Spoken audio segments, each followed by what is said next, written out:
The first thing to do is really create systems and tools that allow you to be consistent, but also flexible and agile and quick to respond.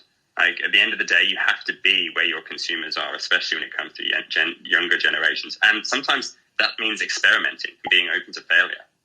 Whether it's something like the Fediverse, I think is really interesting. You've got Mastodon. You've even got Jack Dorsey's new Blue Sky platform, which is really interesting. Now, as a brand, are you experimenting? Are you in that world? And crucially, do you have the tools to be able to do it and try and experiment? Spend the time needed to find who you are. And if during that time you're inconsistent, that's fine. You're like this sort of teenager putting too much makeup, to go out and then, okay, that's not me. Okay, I'm cutting back. That was too much. I'm doing it differently tomorrow. And there's an incredible, beauty in that, in accepting the fact that you're not quite sure of who you are and that you can play with it. And I think that the audience accepts that if you do it genuinely, if you're not trying to, disguise yourself too much, if you accept the fact that sometimes you fail miserably and you embrace that, it's fine. So spend the time to find out or to come close to knowing who you are exactly. And that's the first step. And then adapt it to the different mediums. So what I mean by that is it doesn't have to look consistent. It needs to feel like a whole, right?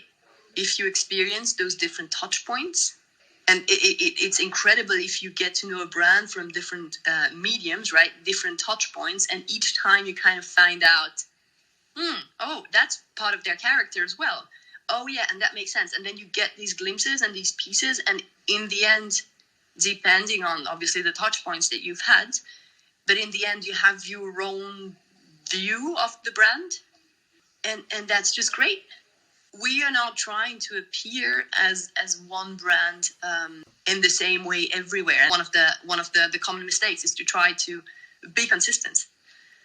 If you try and be consistent, if you try and look the same, and an extreme example of that would be to take assets and apply them to every touch point without adapting them and adapting to the audience there, then you lose a depth in your brand character. Then you become very boring. So embracing the fact that these different touch points are amazing opportunities to show the extreme version of yourself, right? And play with it. So step one, know who you are, and then play with the different mediums to bring some depth into your character. I think it goes back to who are you trying to reach? And it goes back to your question of authenticity. So is everything in line?